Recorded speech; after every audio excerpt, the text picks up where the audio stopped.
DC-10 vuela rumbo a Chicago. Va lleno de niños y turistas. Tras una hora de vuelo, un motor falla. Aunque todavía tiene otros dos motores en funcionamiento, casi pierde el control.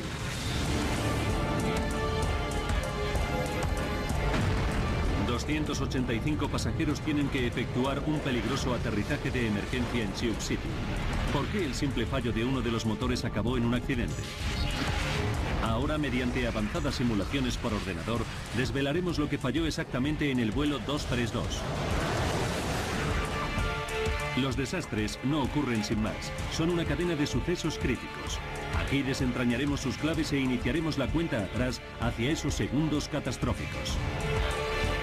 Segundos catastróficos. Aterrizaje de emergencia en Sioux City, Colorado. Denver.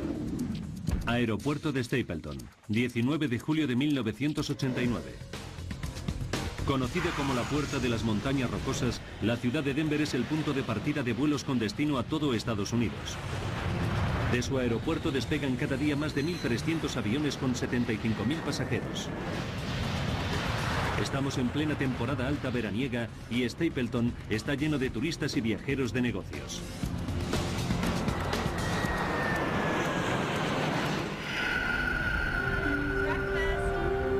Debbie McKelvey es una de las turistas que despegará hoy desde aquí. Lleva a sus hijos Devon, de 6 años, y Ryan, de 7, a una reunión familiar en su estado natal de Pensilvania.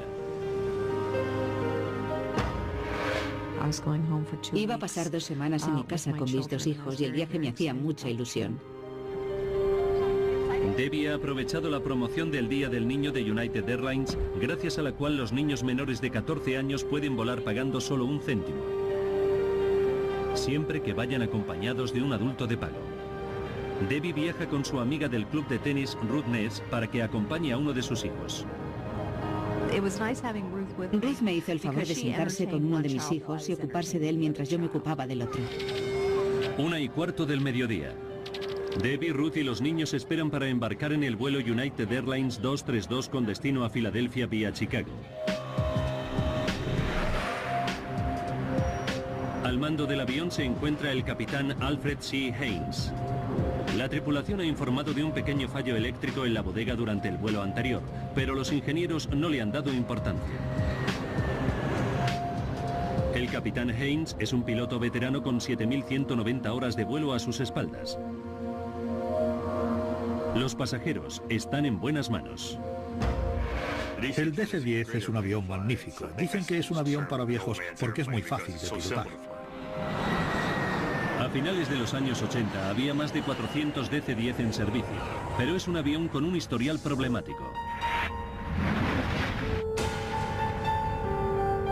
En 1972, en Windsor, en Ontario, la puerta de carga de un DC-10 de solo 1 año de antigüedad reventó y provocó una grave descompresión. Los pilotos se las arreglaron para aterrizar sanos y salvos. 2 años después reventó la puerta de otro DC-10, un avión de las líneas aéreas turcas que había despegado de París. Esa vez, la violenta descompresión desgarró el avión en pedazos en mitad del aire. Sus 346 pasajeros perecieron. McDonnell Douglas encontró el defecto y lo subsanó, pero la reputación del DC-10 nunca volvió a recuperarse. El DC-10 del vuelo 232 de hoy lleva 17 años en servicio. Ha volado más de 43.000 horas. Hasta ahora, sin incidentes. El de hoy debería ser otro vuelo más. Jerry Semmel es el subdirector de la Asociación Continental de Baloncesto y es un viajero frecuente. Nunca me ponía nervioso ir en avión, siempre disfrutaba de los vuelos. La primera vez que fui en avión tenía 18 años y siempre me gustó. Jerry vuela a Columbus con su jefe y gran amigo Jay Ramsdell en viaje de negocios. Su vuelo original ha sido cancelado y Jay ha obtenido plaza en el siguiente vuelo. Pero Jerry no ha encontrado otro asiento libre. Jay decide quedarse con su amigo y esperar al siguiente vuelo juntos. No le di demasiada importancia, pensé que era todo un detalle. Me acuerdo que pensé que yo habría hecho lo mismo por él.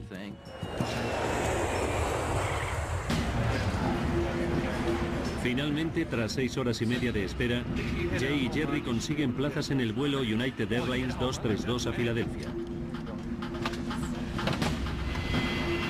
El avión va lleno, lleva 285 pasajeros y 11 tripulantes. Debbie McKelvey embarca con su amiga y sus 2 hijos.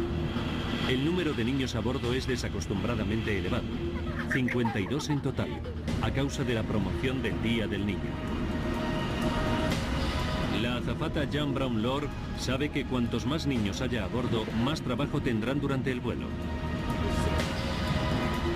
Tras 4 días volando, Jan tiene ganas de volver a su casa en Chicago. Recuerdo que me quedaba la energía justa para terminar ese vuelo y volver a casa a recargar las pilas para el siguiente. El capitán Haynes, el copiloto Bill Records y el ingeniero de vuelo Dudley Dvorak comprueban los últimos detalles antes de despegar. Se dirigen a la pista y aguardan el permiso de la torre de control. A las 2:09 de la tarde, el avión con 3 motores despega de Denver. Salimos de Denver con los cielos muy despejados. Hacía un día muy bonito, sin viento. Iba a ser un vuelo muy cómodo, rutinario. Debbie McKelvey va sentada con su hijo Ryan, mientras su amiga Ruth Ness va sentada a una fila detrás con su hija Devon. 3:16 de la tarde. A esa hora se encuentran terminando de comer.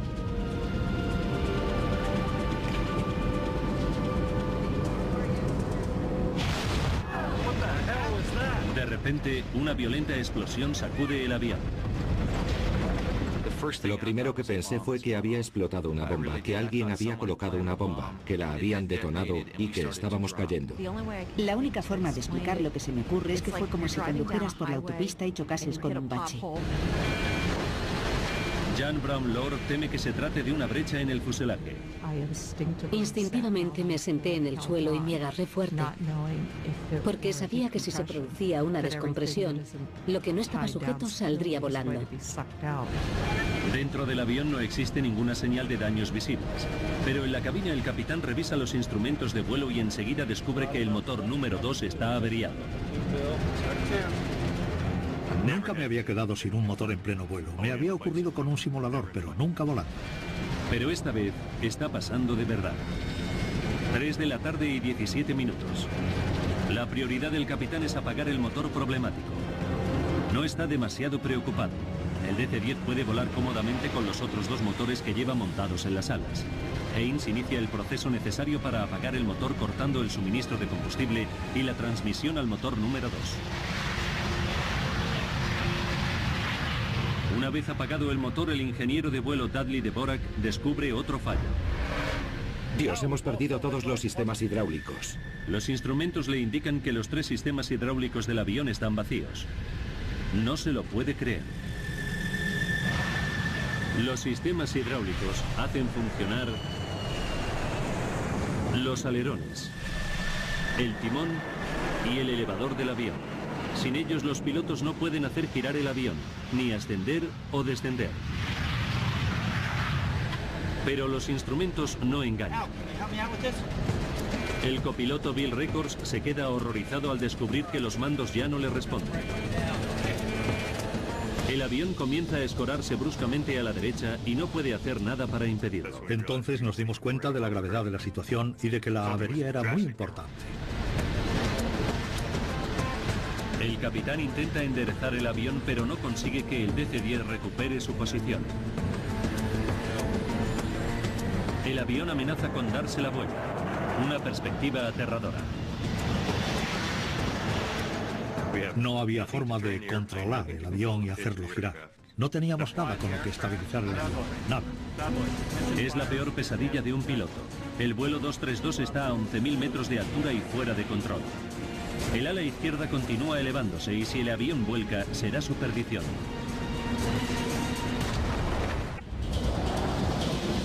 El vuelo 232 de United Airlines se mantiene con solo 2 motores. Y lo que es peor, tiene todos los sistemas convencionales de control estropeados. A pesar de los esfuerzos del capitán, el avión está a punto de volcar. Los pasajeros ya están notando que el avión se está escorando vertiginosamente. Mi hijo, que ya tenía 7 años y medio y siempre ha sido muy observador, me dijo que notaba que algo no marchaba bien.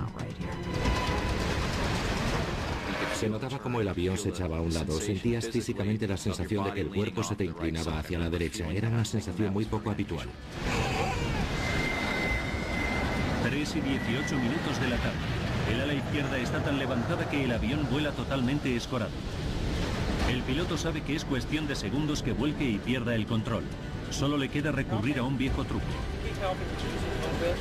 Si falla, será el final del avión. Disminuí el impulso de un motor y aceleré el otro a toda marcha para ver si ayudaba. En una apuesta desesperada por estabilizar el aparato, Haynes trata de ajustar la potencia relativa de los dos motores que le quedan.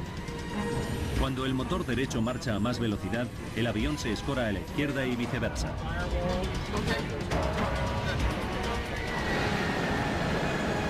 Funciona. Y el capitán logra estabilizar el aeroplano. Sigue sin tener el control del vuelo, pero puede pilotar el aparato de forma rudimentaria aumentando y disminuyendo las marchas. Pero descubre que solo puede girar a la derecha. 3:20 de la tarde. El copiloto llama por radio al Centro de Control de Tráfico Aéreo de Minneapolis. Informa de la pérdida de los controles de vuelo y solicita un plan de vuelo hasta el aeropuerto más cercano. Los pilotos no tienen ni idea de cómo van a aterrizar con el avión averiado. Señoras y señores, les habla el capitán. Hemos apagado el motor número 2 del avión. El capitán le cuenta a los pasajeros que ha apagado un motor, pero no menciona la pérdida de los mandos del avión. Sus palabras no tranquilizan a todos los pasajeros. Se notaba que las azafatas estaban muy tensas y te dabas cuenta de que las cosas no marchaban bien. El capitán sabe que se le está acabando el tiempo. El avión está cayendo 250 metros por minuto. Tiene que intentar un aterrizaje de emergencia antes de perder la altura necesaria. 3:22 minutos de la tarde. Control del tráfico aéreo informa a la tripulación de que la pista más cercana es la del pequeño aeropuerto regional de la ciudad de Sioux City, en Iowa. 3:25. La tranquila tarde del parque de bomberos de Sioux City está a punto de verse revolucionada. El jefe de bomberos, Robert Hamilton, recibe una alerta y sospecha que se trata de algo grave. Llevo mucho tiempo trabajando en esto y esas cosas las notas. Es como si tuvieras un sexto sentido. En pocos minutos las sospechas del jefe de bomberos se confirman. El vuelo United Airlines 232 se dirige directo a su ciudad. Envía 9 coches de bomberos a tomar posiciones junto a la pista de aterrizaje. Ahora el capitán Haynes tiene que averiguar cómo se las va a arreglar para aterrizar sin apenas mandos. Antes de poder trazar un plan, surge otro problema. El DC-10 empieza a ascender y descender al azar de forma cíclica e incontrolable. Para los pilotos es como volar en una montaña rusa celestial. No sabíamos cuánto tiempo más íbamos a poder mantener el avión en el aire. Debbie McKelvey nota el movimiento errático del avión y teme por su vida. Iba con mis hijos de 6 y 7 años y me puse a rezar. Pedí que si nos teníamos que morir fuese de forma rápida y sin dolor. 3:26 minutos. El capitán llama al sobrecargo a la cabina.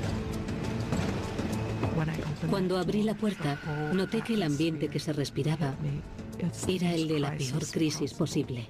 El capitán le dijo a Jan que preparase a los pasajeros para un aterrizaje de emergencia. Cuando crucé la sección de primera clase, no me atreví a mirar a nadie a los ojos porque temía que leyeran el miedo en mi cara.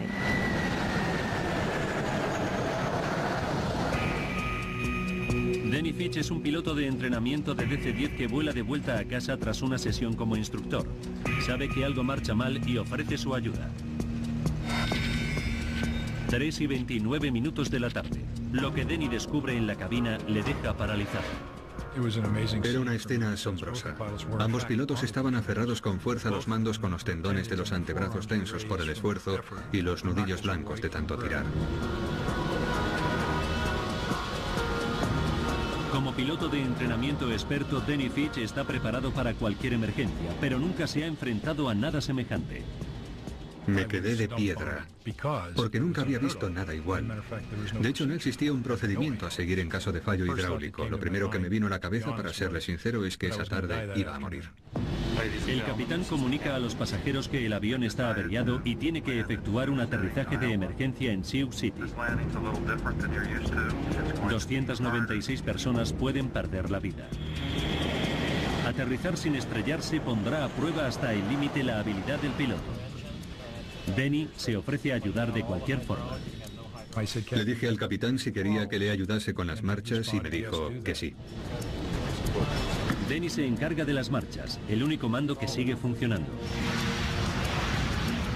Le permiten pilotar el avión hasta cierto grado, pero solo puede girar a la derecha.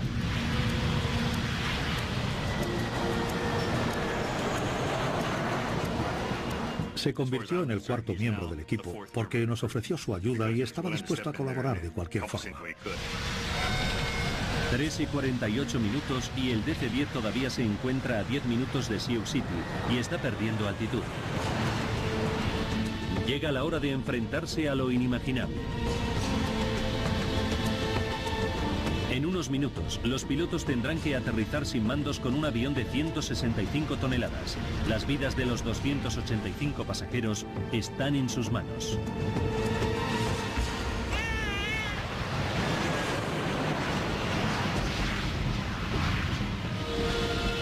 Los pilotos inician la maniobra de aproximación final a Sioux City. Denny Fitch estabiliza el avión aumentando y reduciendo las marchas, aunque el avión solo puede girar a la derecha.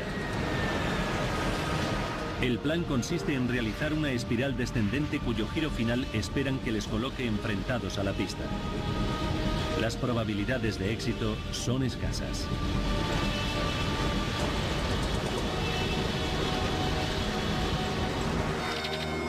Tres de la tarde y 50 minutos. La azafata Jan Brownlow imparte las instrucciones de seguridad finales. Tenía a los pasajeros en la palma de la mano. Se habría podido caer un alfiler. Jan presta especial atención a los 5 bebés que por su tamaño no disponen de asiento propio.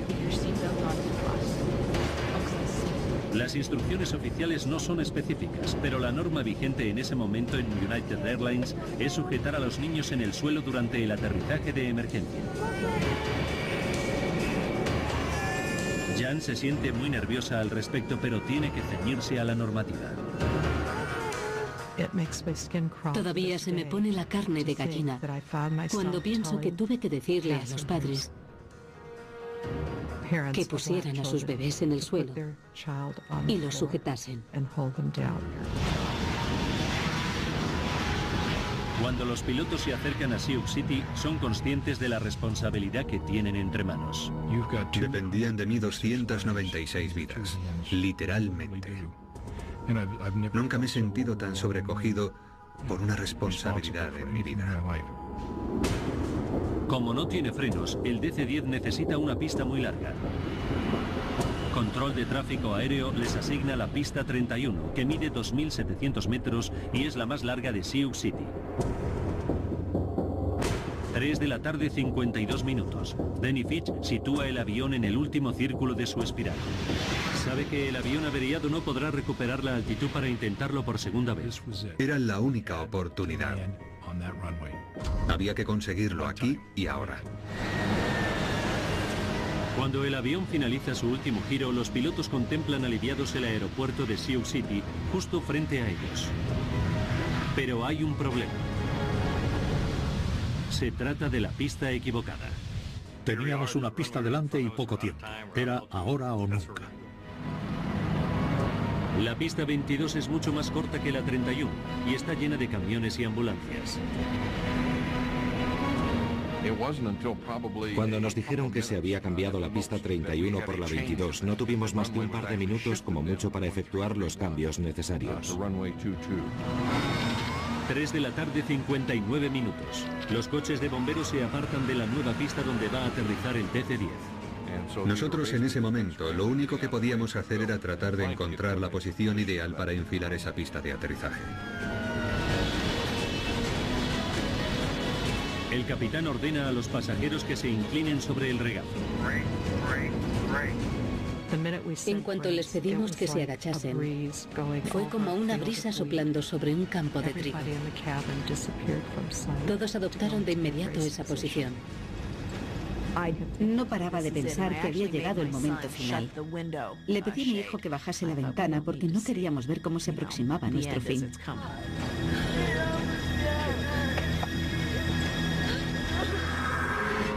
Mientras los pilotos tratan desesperadamente de alinear el avión con la pista, se dan cuenta de que todavía iban a 400 km por hora, unos 150 km por hora más deprisa de lo normal. Pero sin controlar los alerones no pueden reducir la velocidad de descenso. Suena la alarma de advertencia de proximidad del suelo. Están descendiendo demasiado rápido. El avión cae a 560 metros por minuto, 6 veces más de lo normal.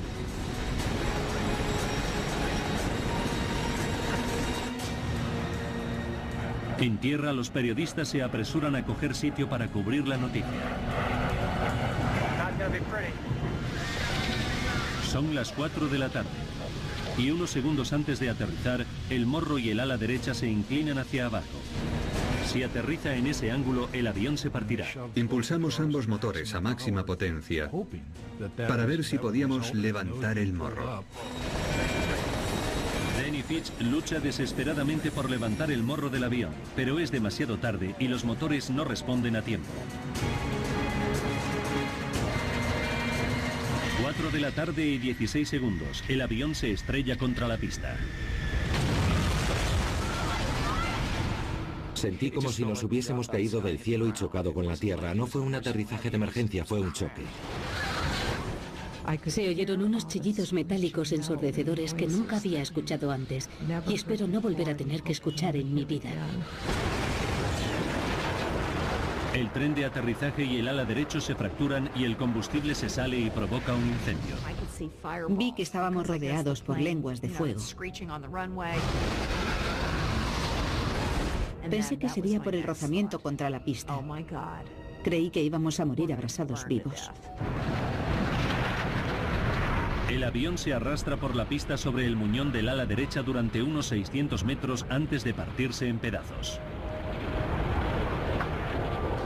La cabina se desprendió como si fuese la punta de un lápiz y nos vimos metidos en un trozo de chatarra suelta que avanzaba a 200 nudos por hora. La sección principal del fuselaje se arrastra por la pista un trecho más, se da la vuelta y se queda parada en un extremo del aeropuerto.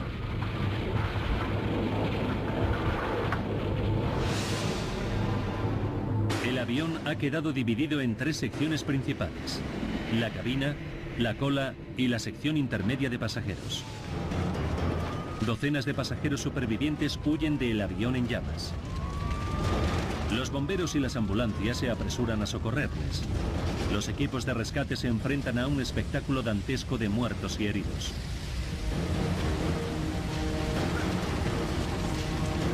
Los supervivientes se esparcen por los maizales que bordean la pista.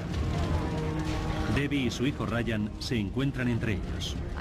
Agarré a mi hijo y empecé a correr sin parar. No tenía ni idea de dónde estábamos. Algunos de los niños y bebés están tumbados en el suelo cuando se estrella el avión. La violencia del impacto hace que se suelten de sus padres. Una madre desconsolada aborda a la azafata Jan Brownlow. Me dijo que yo había dicho que había que poner a los bebés en el suelo para que no les pasara nada. Tendré que vivir con esas palabras el resto de mi vida. El niño Evan Shaw, que tenía 23 meses, falleció en el accidente. En medio del caos reinante, Debbie y su hijo Ryan se las habían arreglado para salvarse, pero no lograban encontrar a la otra hija, Devon, por ninguna parte. Entonces empecé a lamentar no haber tenido a los dos juntos. Y me embarcó una sensación horrible de pérdida. Jerry Semmel se las arregla para salir y ponerse a salvo. pero entonces oye llorar a un niño y se arriesga a volver a entrar en el avión para rescatarlo. No pensé que el avión podría explotar o que no encontraría otra vez la salida. Reaccioné sin más, oí llorar a un bebé y me volví a meter sin pensarlo. La cabina central en llamas comienza a llenarse de humo tóxico.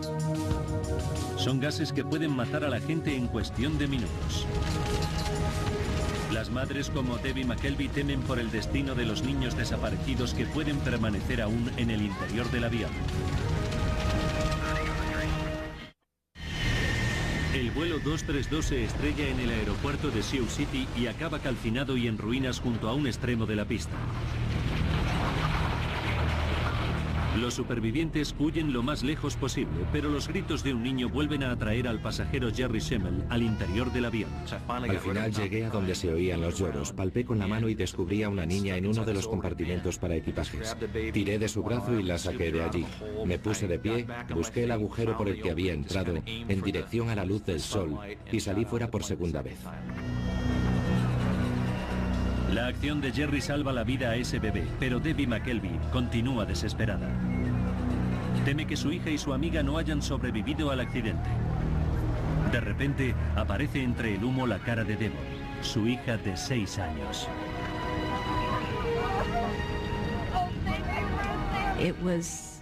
Cuando supe que estaba bien, me llevé la mayor alegría del mundo.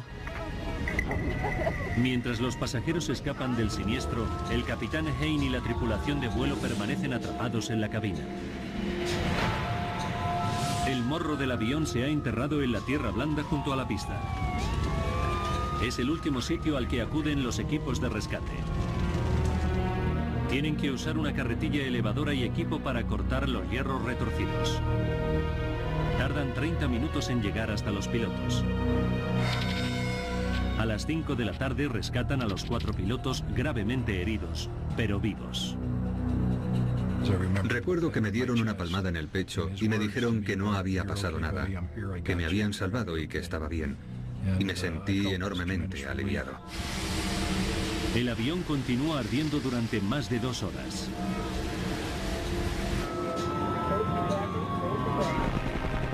Nueve helicópteros y 34 ambulancias evacúan a los supervivientes. Jerry Schemmel comienza a buscar a su amigo Jay, a quien perdió durante el accidente. Confía en encontrarle, pero a medida que pasa el tiempo, sus esperanzas se desvanecen. Tuvieron que pasar más de 8 horas sin que apareciesen más supervivientes para darme cuenta de que ya no iba a aparecer. Jay Ramsdell fue uno de los 111 pasajeros que perdieron la vida en el accidente. También falleció una azafata y 11 niños. Pero lo importante es que sobrevivieron 184 personas, aunque para los pilotos cualquier cifra de muertos es una tragedia.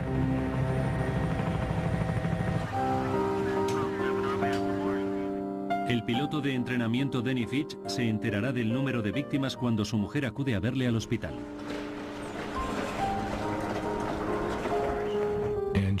Empezó a llorar porque se dio cuenta de que yo no sabía la verdad. Habían muerto 111 personas. Como la vi llorar, se lo pregunté y me lo contó.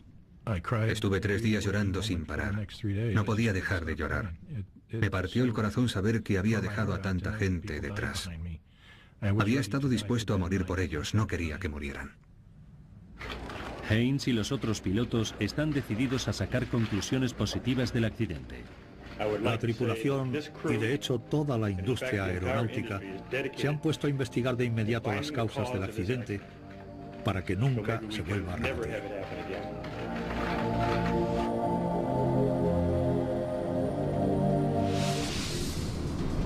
El Consejo Nacional de Seguridad del Transporte envía un equipo de investigación a Sioux City. En el mundo hay todavía 427 DC-10 en servicio y necesitan averiguar rápidamente lo que le ocurrió al avión.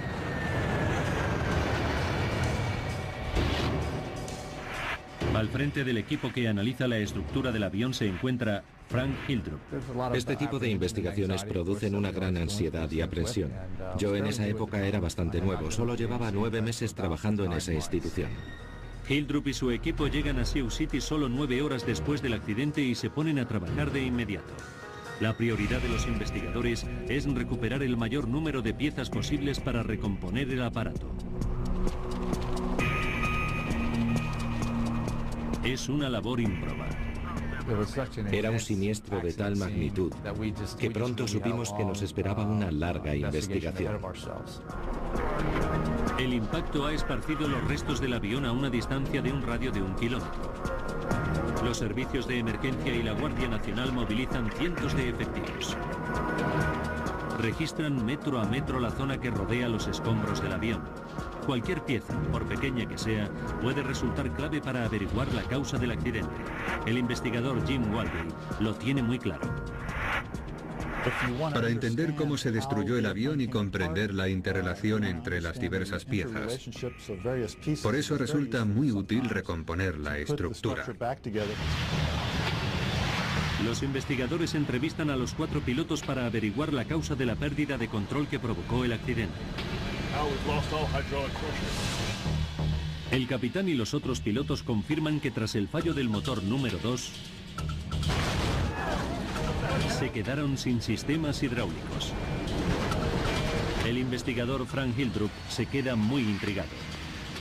Sabía que personalmente no estaba preparado para ocuparme de un avión que se había quedado sin sistemas hidráulicos. Es un caso extremadamente raro que no le ha ocurrido nunca a nadie.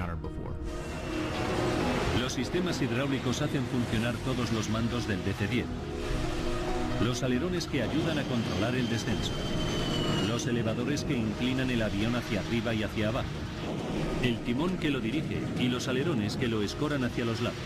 Son controles mecánicos que actúan mediante las líneas de transmisión hidráulicas de fluido presurizado que llevan dentro. Existen 3 controles mecánicos separados e independientes. Aunque uno de ellos se rompa, los otros 2 no tienen por qué perder fluido hidráulico. Perder el fluido hidráulico de los 3 sistemas a la vez es casi imposible. Los expertos aseguran que las probabilidades son de 1 entre 1000 millones. Entonces se produce un hallazgo inesperado. Unos granjeros a 90 kilómetros de Sioux City informan de restos del avión esparcidos por sus tierras. Los investigadores los examinan y encuentran componentes del sistema hidráulico número 2 de la cola, junto al motor averiado.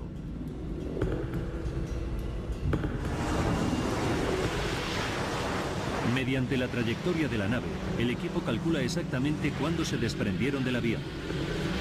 Descubren que ocurrió a las 3:16 minutos, justo cuando se escuchó la explosión del motor que falló.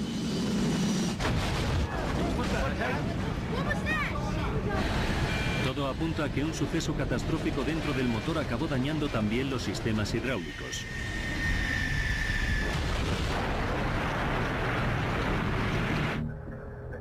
Vuelven al avión siniestrado y examinan cada milímetro de sus líneas hidráulicas. Es un proceso lento y minucioso, pero da resultado. Encuentran agujeros en las líneas de presión de los otros 2 sistemas hidráulicos del avión, agujeros que se encuentran situados cerca del motor averiado. Concluimos que los 3 sistemas hidráulicos se habían agujereado y que por eso se salió el fluido y se perdió la capacidad de control del avión. Es increíble, pero cierto. Se produjo algo que estropeó los 3 sistemas hidráulicos exactamente a la vez. Pero el equipo todavía tiene que probar que fue el motor número 2 el que provocó los daños.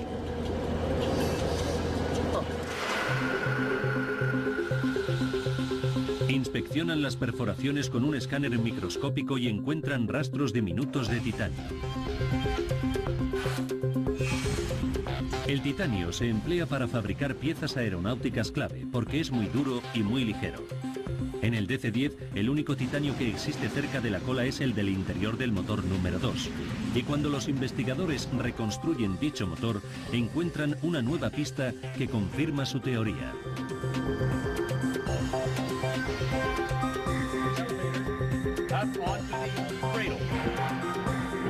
Nos dimos cuenta de que faltaba una sección importante del motor número 2 en la cola del avión. Se había roto y había desaparecido. La parte que faltaba era el disco de la turbina, la gran sección central de la turbina del motor que está hecha de titanio. Los investigadores comienzan a hacerse una idea de lo que causó la pérdida de control del vuelo United Airlines 232. Faltan 44 minutos para el desastre. La explosión que escuchan los pasajeros y la tripulación es el disco de la turbina, que pesa 170 kilos y se ha partido. El disco partido recorre el habitáculo del motor y fractura una sección del sistema hidráulico número 2. Pero la mala suerte ocasiona que otros fragmentos del disco perforen también varias secciones de los otros dos sistemas hidráulicos que quedan.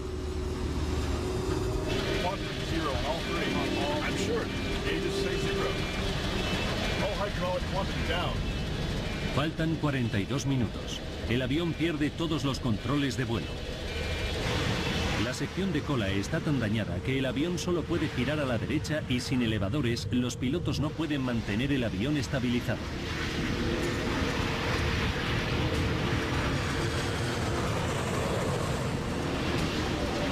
Pero los investigadores todavía no saben por qué se partió el disco de la turbina.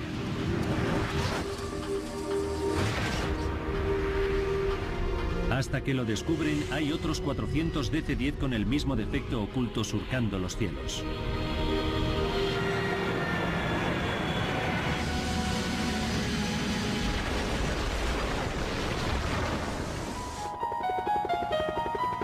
Tienen que encontrar y examinar la pieza del disco de la turbina que falta.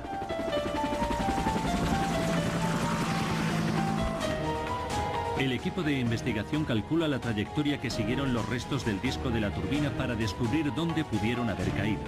Calculan que cayó en una zona de maizales de Iowa que cubre una extensión de 36 kilómetros cuadrados. Localizar un disco de ventilador en una zona tan grande como esa era como buscar una aguja en un pajar. Los investigadores hacen todo lo posible por encontrarlo. Rastrean la zona con 3 helicópteros, pero los maizales de 3 metros de alto ocultan todo lo que hay en el suelo. Incluso despliegan cámaras de rayos infrarrojos para tratar de buscarlo.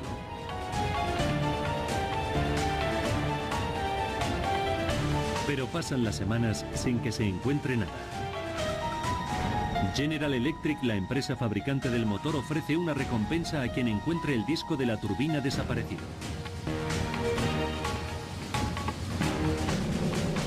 Pero sigue sin dar señales de vida. Pasan 2 meses y llega la época de la cosecha. Janis y Dale Sorensen tienen una granja de 180 hectáreas dentro de la zona de búsqueda. El martes 10 de octubre de 1989, Janis Sorensen se encuentra recolectando el maíz. Cuando estaba cosechando, noté un poco de resistencia en la parte de delante de la cosechadora. Di marcha atrás, puse el motor en punto muerto y me bajé a ver lo que era. En cuanto la vi, supe que era la pieza que estaban buscando. Es un gran pedazo de chatarra medio enterrado en el campo. Un equipo de General Electric y del Consejo de Transportes acude a la granja.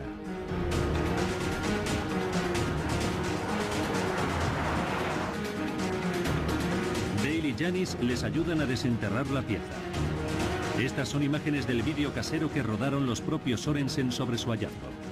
Tenía una pala pequeña y fui a buscar el tractor. Le puse una cadena alrededor y la levanté. Después la llevamos al corral de los pavos, que estaba cerca. Allí había agua caliente, así que la lavamos hasta que quedó reluciente. Los investigadores enseguida confirman que se trata de la pieza de la turbina del avión siniestrado. Después hallan otra pieza cerca de allí. Juntas bastan para recomponer el disco de la turbina completo. Janis Sorensen se entera de que su descubrimiento puede encerrar la clave de la causa del desastre. Me emocioné mucho. Incluso solté alguna lágrima.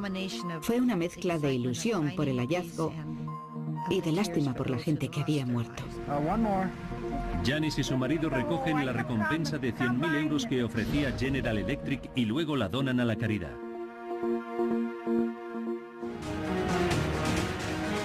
Ahora los investigadores pueden comenzar la segunda fase de su investigación. Envían el disco fracturado al laboratorio de su fabricante, General Electric, para descubrir lo que pudo partir una pieza tan robusta.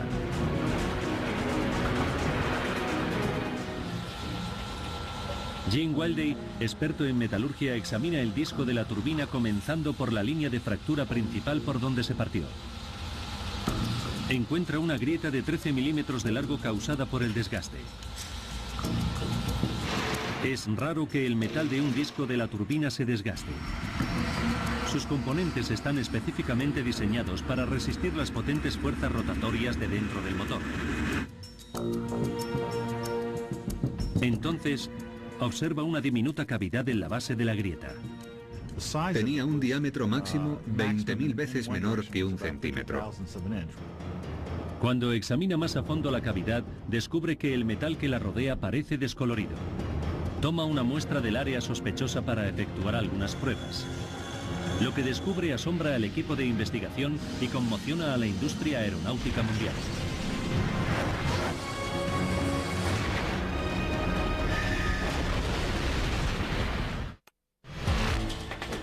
El investigador James Wildey examina una cavidad diminuta en el disco de la turbina fracturado del vuelo United Airlines 232.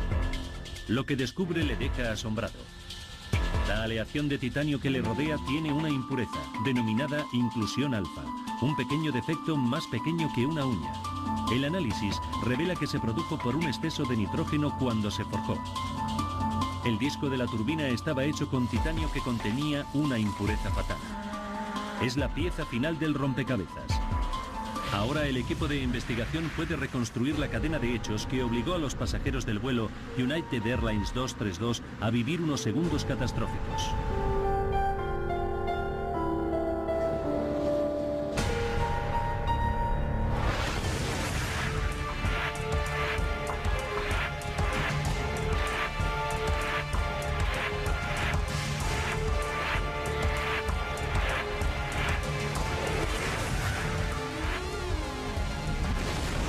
Que el disco de la turbina del DC-10 rotaba a 3.800 revoluciones por minuto, la enorme presión aumentaba la grieta que se había iniciado en el metal impuro. Con cada vuelo, la grieta se hacía más grande.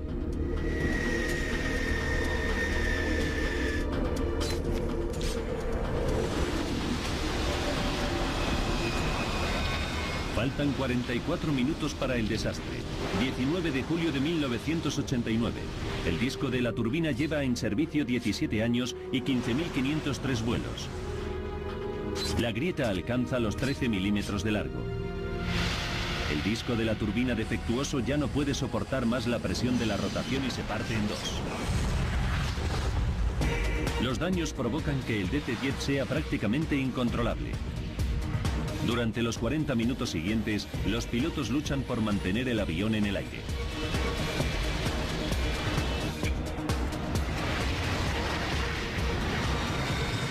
Faltan 5 minutos. El vuelo 232 efectúa su giro final sobre Sioux City. 20 segundos. El avión pierde el ala derecha poco antes de tocar tierra. Se desencadena el desastre. El ala derecha impacta contra el suelo mientras el avión se arrastra por la pista. Un avión de 16 millones de euros y 165 toneladas se estrella por un mínimo defecto metálico. Y a los investigadores aún les augura una amarga sorpresa. Descubren que los técnicos de United Airlines inspeccionaron el disco de la turbina del avión siniestrado solo 16 meses antes del accidente. No se lo pueden creer. La grieta estaba en la superficie del disco y en el momento de la inspección ya debía medir casi 13 milímetros de largo.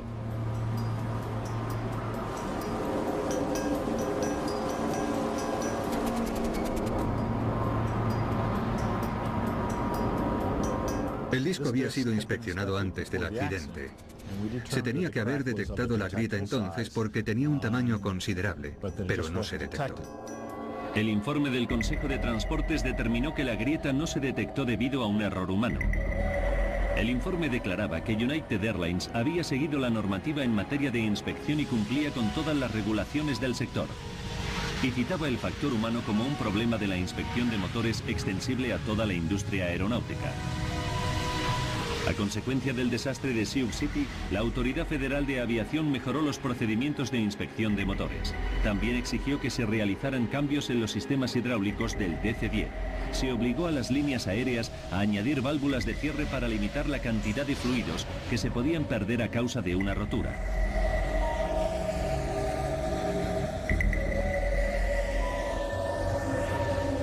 Pero hoy en día, los niños que viajan en brazos siguen colocándose en el suelo durante los aterrizajes de emergencia.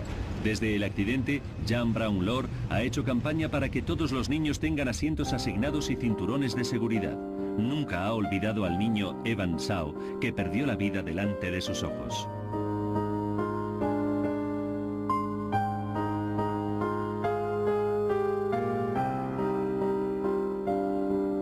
Si hubiera ocupado un asiento, ya habría cumplido 17 años. Denny Fitch, Al Haynes y los otros pilotos recibieron premios por su extraordinaria profesionalidad y valor. Jerry Schemmel, que ahora tiene sus propios hijos, nunca olvidará que está en deuda con los pilotos. Me he acordado de ellos todos los días durante los últimos 16 años. Creo que no habría sido posible tener una tripulación mejor. Las medidas de seguridad que resultaron del accidente de Sioux City no solo transformaron la seguridad de los DC-10, sino la de todos los aviones de pasajeros en general. Las nuevas reglas deberían asegurar que accidentes como este no vuelvan a repetirse nunca.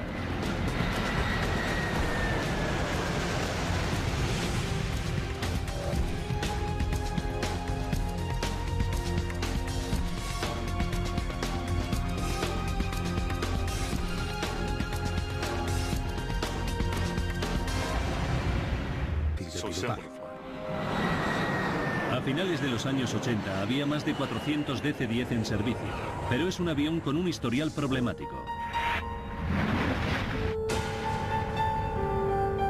En 1972, en Windsor, en Ontario, la puerta de carga de un DC-10 de solo un año de antigüedad reventó y provocó una grave descompresión. Los pilotos se las arreglaron para aterrizar sanos y salvos. 2 años después reventó la puerta de otro DC-10, un avión de las líneas aéreas turcas que había despegado de París. Esa vez, la violenta descompresión desgarró el avión en pedazos en mitad del aire. Sus 346 pasajeros perecieron.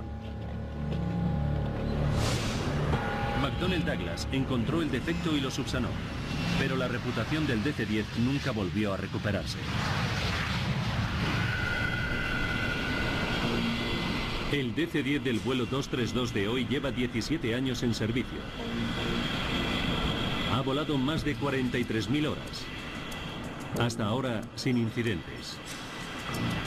El de hoy debería ser otro vuelo más. Jerry Schemmel es el subdirector de la Asociación Continental de Baloncesto y es un viajero frecuente. Nunca me ponía nervioso ir en avión, siempre disfrutaba de los vuelos. La primera vez que fui en avión tenía 18 años y siempre me gustó. Jerry vuela a Columbus con su jefe y gran amigo Jay Ramsdell en viaje de negocios. Su vuelo original ha sido cancelado y Jay ha obtenido plaza en el siguiente vuelo. Pero Jerry no ha encontrado otro asiento libre. Jay decide quedarse con su amigo y esperar al siguiente vuelo juntos. No le di demasiada importancia, pensé que era todo un detalle. Me acuerdo que pensé que yo habría hecho lo mismo por él.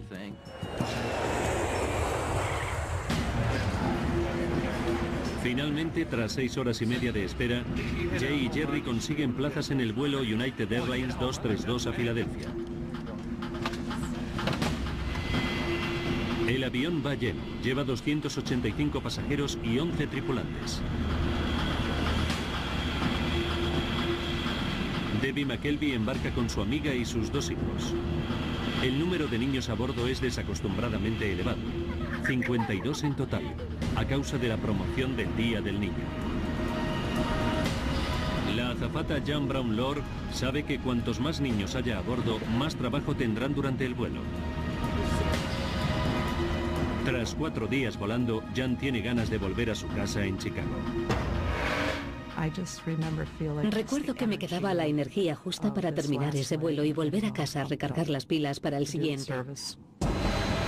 El capitán Haynes, el copiloto Bill Records y el ingeniero de vuelo Dudley Dvorak encarga de las marchas, el único mando que sigue funcionando.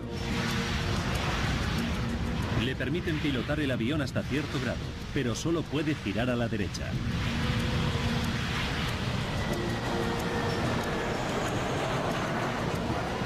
Se convirtió en el cuarto miembro del equipo porque nos ofreció su ayuda y estaba dispuesto a colaborar de cualquier forma. 3:48 minutos y el DC-10 todavía se encuentra a 10 minutos de Sioux City y está perdiendo altitud. Llega la hora de enfrentarse a lo inimaginable. En unos minutos, los pilotos tendrán que aterrizar sin mandos con un avión de 165 toneladas.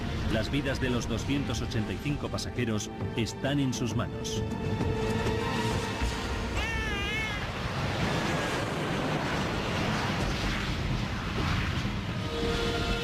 Los pilotos inician la maniobra de aproximación final a Sioux City. Denny Fitch estabiliza el avión aumentando y reduciendo las marchas, aunque el avión solo puede girar a la derecha. El plan consiste en realizar una espiral descendente cuyo giro final esperan que les coloque enfrentados a la pista. Las probabilidades de éxito son escasas.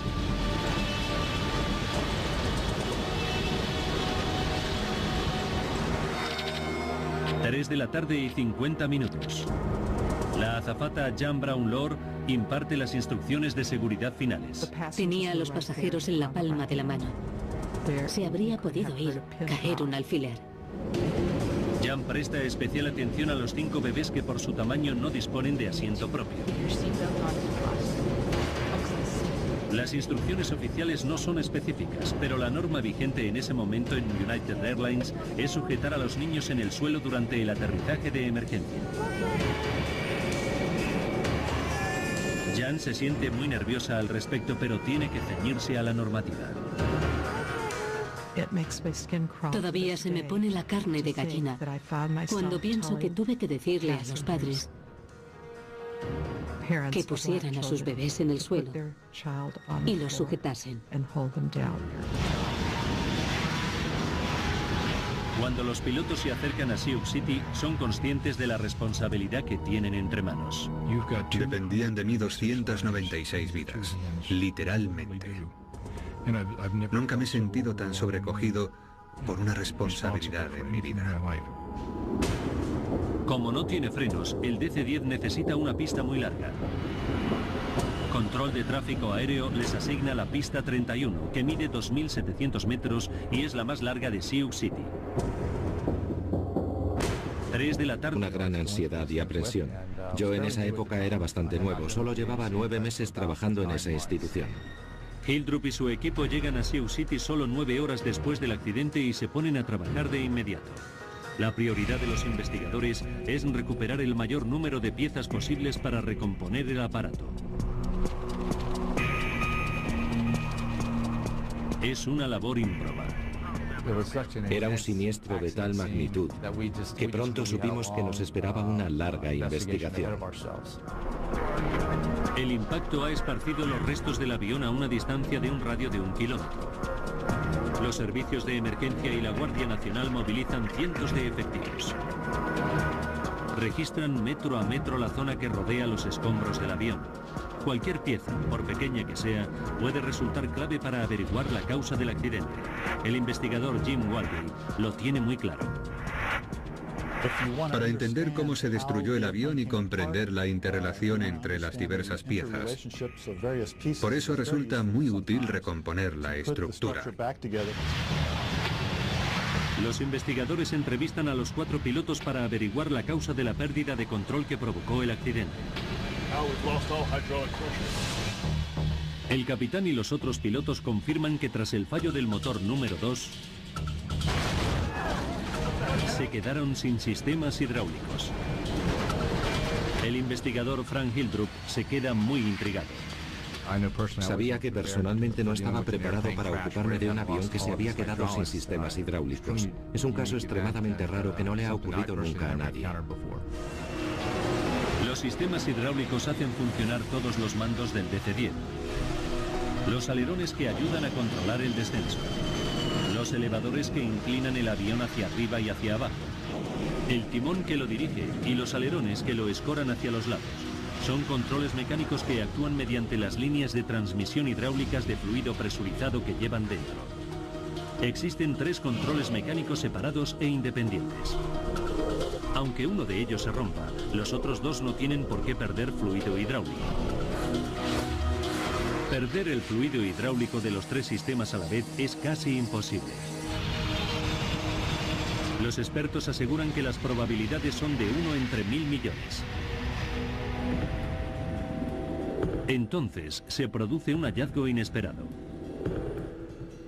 Unos granjeros a 90 kilómetros de Sioux City informan de restos del avión esparcidos por sus tierras. Los investigadores los examinan y encuentran componentes del sistema hidráulico número 2 de la cola, junto al motor averiado.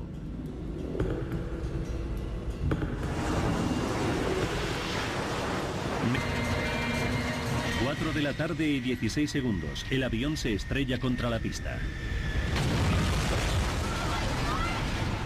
Sentí como si nos hubiésemos caído del cielo y chocado con la tierra. No fue un aterrizaje de emergencia, fue un choque.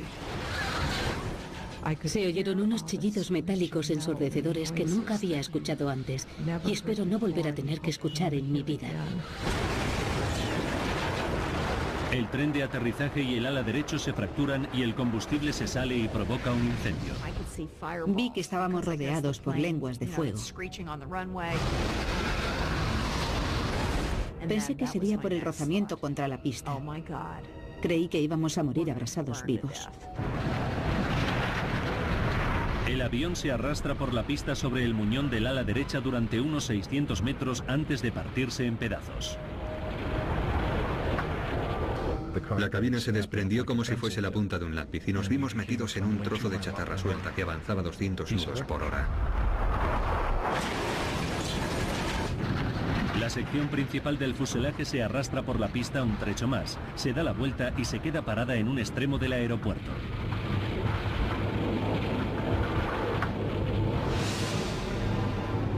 El avión ha quedado dividido en 3 secciones principales: la cabina, la cola y la sección intermedia de pasajeros. Docenas de pasajeros supervivientes huyen del avión en llamas. Los bomberos y las ambulancias se apresuran a socorrerles. Los equipos de rescate se enfrentan a un espectáculo dantesco de muertos y heridos.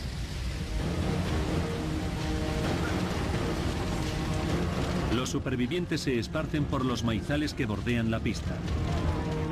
Debbie y su hijo Ryan se encuentran entre ellos. Agarré a mi hijo y empecé a correr sin parar.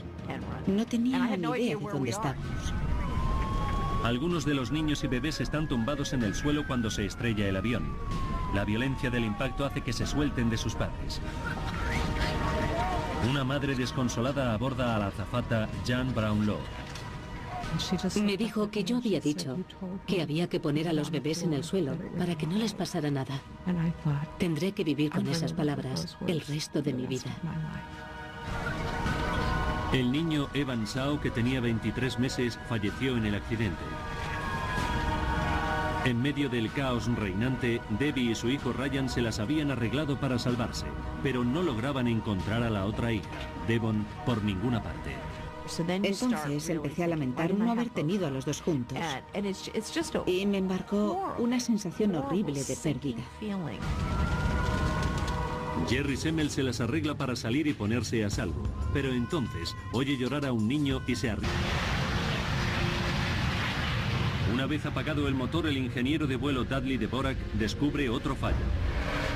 Dios, hemos perdido todos los sistemas hidráulicos. Los instrumentos le indican que los 3 sistemas hidráulicos del avión están vacíos. No se lo puede creer. Los sistemas hidráulicos hacen funcionar los alerones, el timón y el elevador del avión. Sin ellos los pilotos no pueden hacer girar el avión, ni ascender o descender. Pero los instrumentos no engañan. El copiloto Bill Records se queda horrorizado al descubrir que los mandos ya no le responden. El avión comienza a escorarse bruscamente a la derecha y no puede hacer nada para impedirlo. Entonces nos dimos cuenta de la gravedad de la situación y de que la avería era muy importante. El capitán intenta enderezar el avión, pero no consigue que el DC-10 recupere su posición.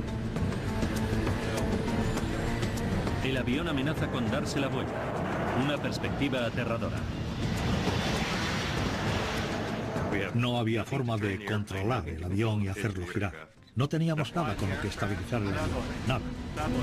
Es la peor pesadilla de un piloto. El vuelo 232 está a 11.000 metros de altura y fuera de control. El ala izquierda continúa elevándose y si el avión vuelca, será su perdición.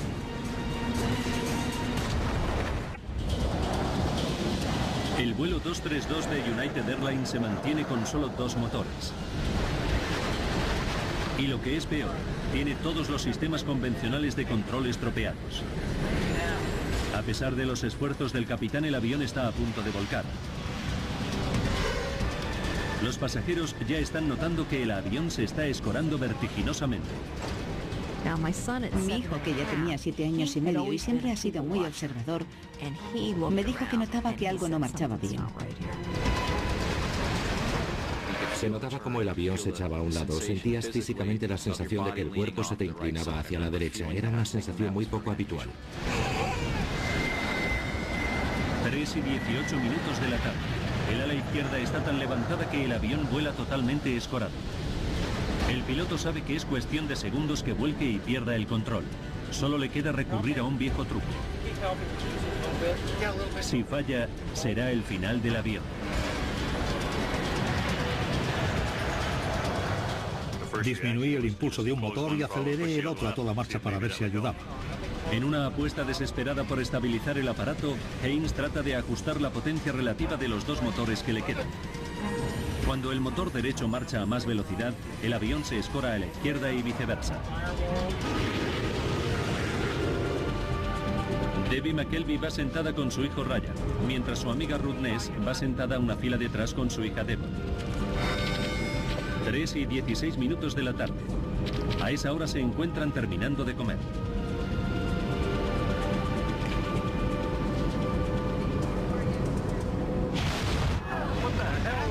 De repente, una violenta explosión sacude el avión. Lo primero que pensé fue que había explotado una bomba, que alguien había colocado una bomba, que la habían detonado y que estábamos cayendo. La única forma de explicar lo que se me ocurre es que fue como si condujeras por la autopista y chocases con un bache. Jan Brown Lord teme que se trate de una brecha en el fuselaje. Instintivamente me senté en el suelo y me agarré fuerte, porque sabía que si se producía una descompresión, lo que no estaba sujeto saldría volando. Dentro del avión no existe ninguna señal de daños visibles, pero en la cabina el capitán revisa los instrumentos de vuelo y enseguida descubre que el motor número 2 está averiado. Nunca me había quedado sin un motor en pleno vuelo. Me había ocurrido con un simulador, pero nunca volando. Pero esta vez está pasando de verdad. 3 de la tarde y 17 minutos. La prioridad del capitán es apagar el motor problemático. No está demasiado preocupado. El DC-10 puede volar cómodamente con los otros 2 motores que lleva montados en las alas. Haynes inicia el proceso necesario para apagar el motor cortando el suministro de combustible y la transmisión al motor número 2. Una vez apagado el motor, el ingeniero de vuelo Dudley Dvorak descubre otro fallo. Dios, hemos perdido todos los sistemas hidráulicos. Los instrumentos le indican que los 3 sistemas hidráulicos del avión están vacíos. No se lo puede creer. Los sistemas hidráulicos hacen funcionar los alerones, el timón y el elevador del avión. Sin ellos los pilotos no pueden hacer girar el avión, ni ascender o descender. Pero los instrumentos no engañan.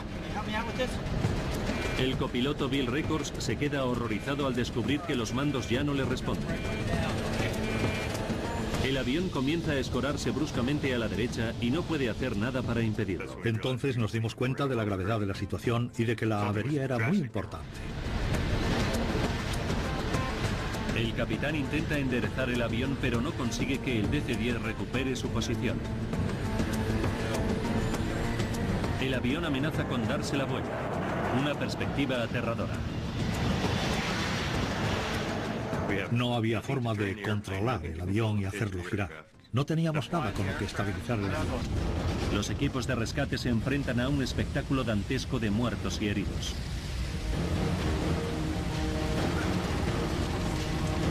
Los supervivientes se esparcen por los maizales que bordean la pista. Debbie y su hijo Ryan se encuentran entre ellos. Agarré a mi hijo y empecé a correr sin parar. No tenía ni idea de dónde estábamos. Algunos de los niños y bebés están tumbados en el suelo cuando se estrella el avión. La violencia del impacto hace que se suelten de sus padres. Una madre desconsolada aborda a la azafata Jan Brownlow. Me dijo que yo había dicho que había que poner a los bebés en el suelo para que no les pasara nada. Tendré que vivir con esas palabras el resto de mi vida. El niño Evan Sao, que tenía 23 meses, falleció en el accidente. En medio del caos reinante, Debbie y su hijo Ryan se las habían arreglado para salvarse, pero no lograban encontrar a la otra hija, Devon, por ninguna parte. Entonces empecé a lamentar no haber tenido a los dos juntos. Y me embargó una sensación horrible de pérdida. Jerry Semmel se las arregla para salir y ponerse a salvo, pero entonces oye llorar a un niño y se arriesga a volver a entrar en el avión para rescatarlo. No pensé que el avión podría explotar o que no encontraría otra vez la salida. Reaccioné sin más, oí llorar a un bebé y me volví a meter sin pensarlo. La cabina central en llamas comienza a llenarse de humo tóxico. Son gases que pueden matar a la gente en cuestión de minutos. Las madres como Debbie McKelvey temen por el destino de los niños desaparecidos que pueden permanecer aún en el interior del avión. El vuelo 232 se estrella en el aeropuerto de Sioux City y acaba calcinado y en ruinas junto a un extremo de la pista. Los supervivientes huyen lo más lejos posible, pero los gritos de un niño vuelven a atraer al pasajero Jerry Semmel al interior del avión. Al final llegué a donde se oían los lloros, palpé con la mano y descubrí a una niña en uno de los compartimentos para equipajes. Tiré de su brazo y la saqué de allí. Me puse de pie, busqué el agujero por el que había entrado en dirección a la luz del sol y salí fuera por segunda vez. La acción de Jerry salva la vida a ese bebé, pero Debbie McKelvey continúa desesperada. Teme que su hija y su amiga no hayan sobrevivido al accidente. De repente, aparece entre el humo la cara de Devon, su hija de 6 años.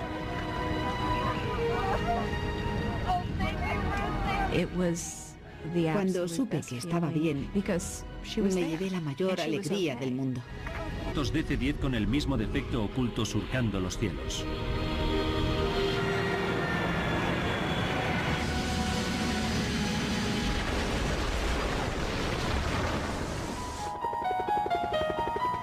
Tienen que encontrar y examinar la pieza del disco de la turbina que falta.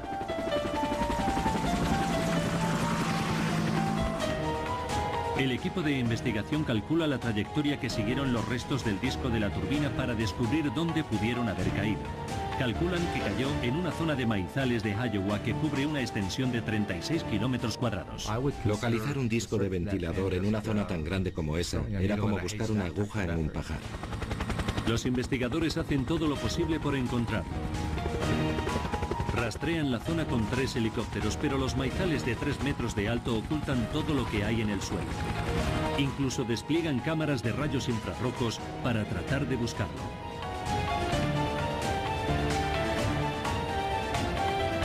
Pero pasan las semanas sin que se encuentre nada.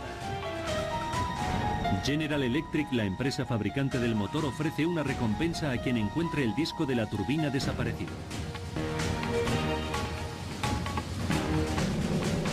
Pero sigue sin dar señales de vida. Pasan 2 meses y llega la época de la cosecha. Janice y Dale Sorensen tienen una granja de 180 hectáreas dentro de la zona de búsqueda. El martes 10 de octubre de 1989, Janice Sorensen se encuentra recolectando el maíz. Cuando estaba cosechando, noté un poco de resistencia en la parte de delante de la cosechadora. Di marcha atrás, puse el motor en punto muerto y me bajé a ver lo que era. En cuanto la vi, supe que era la pieza que estaban buscando. Es un gran pedazo de chatarra medio enterrado en el campo. Un equipo de General Electric y del Consejo de Transportes acude a la granja.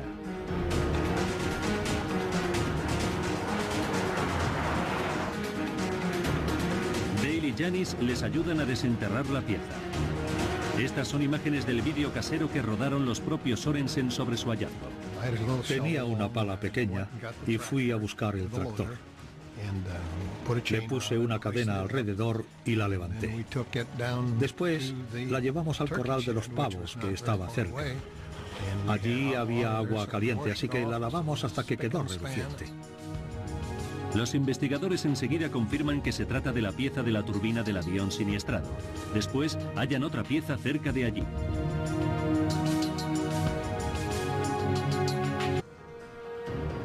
Que pusieran a sus bebés en el suelo y los sujetasen.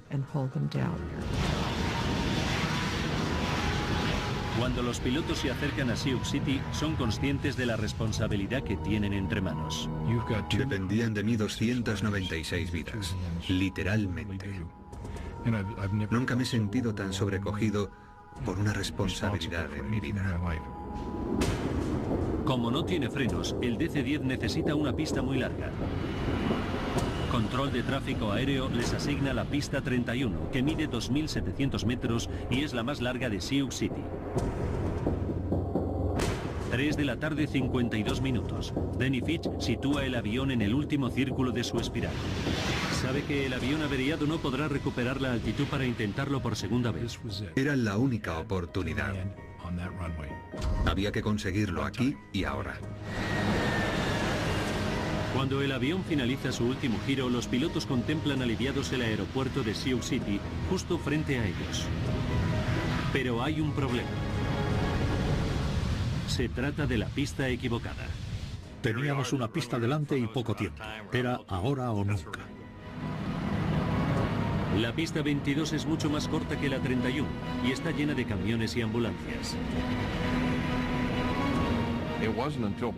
Cuando nos dijeron que se había cambiado la pista 31 por la 22, no tuvimos más que un par de minutos como mucho para efectuar los cambios necesarios.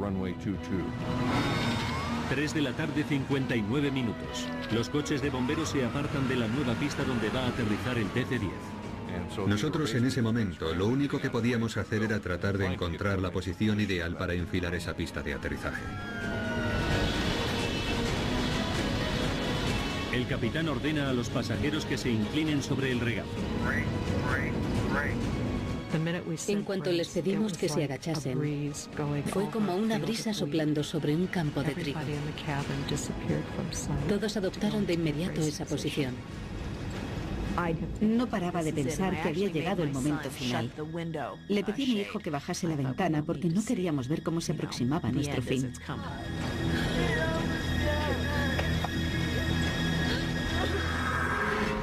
Mientras los pilotos tratan desesperadamente de alinear el avión con la pista, se dan cuenta de que todavía iban a 400 kilómetros por hora, unos 150 kilómetros por hora más deprisa de lo normal. Pero sin controlar los alerones no pueden reducir la velocidad de descenso. Suena la alarma de advertencia de proximidad del suelo. Están descendiendo demasiado rápido. El avión cae a 560 metros por minuto, 6 veces más de lo normal. En el mundo hay todavía 427 DC-10 en servicio y necesitan averiguar rápidamente lo que le ocurrió al avión.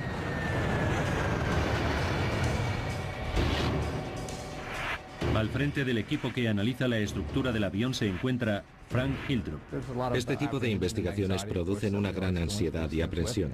Yo en esa época era bastante nuevo, solo llevaba 9 meses trabajando en esa institución. Hildrup y su equipo llegan a Sioux City solo 9 horas después del accidente y se ponen a trabajar de inmediato. La prioridad de los investigadores es recuperar el mayor número de piezas posibles para recomponer el aparato. Es una labor ímproba. Era un siniestro de tal magnitud que pronto supimos que nos esperaba una larga investigación. El impacto ha esparcido los restos del avión a una distancia de un radio de 1 kilómetro. Los servicios de emergencia y la Guardia Nacional movilizan cientos de efectivos. Registran metro a metro la zona que rodea los escombros del avión. Cualquier pieza, por pequeña que sea, puede resultar clave para averiguar la causa del accidente. El investigador Jim Walby lo tiene muy claro. Para entender cómo se destruyó el avión y comprender la interrelación entre las diversas piezas. Por eso resulta muy útil recomponer la estructura. Los investigadores entrevistan a los 4 pilotos para averiguar la causa de la pérdida de control que provocó el accidente. El capitán y los otros pilotos confirman que tras el fallo del motor número 2, se quedaron sin sistemas hidráulicos.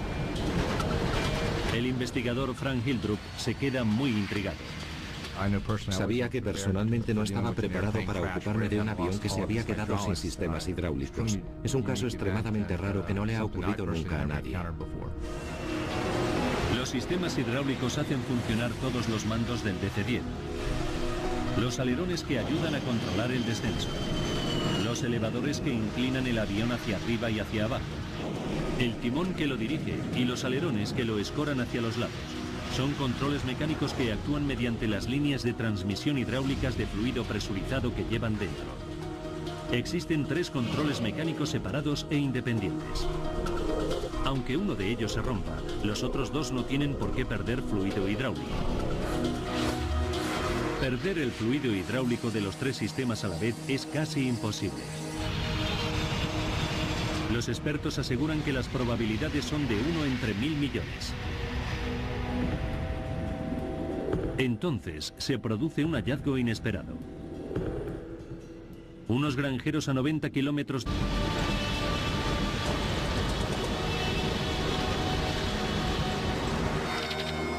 3 de la tarde y 50 minutos.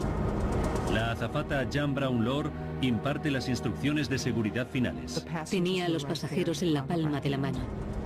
Se habría podido ir, caer un alfiler. Jan presta especial atención a los 5 bebés que por su tamaño no disponen de asiento propio.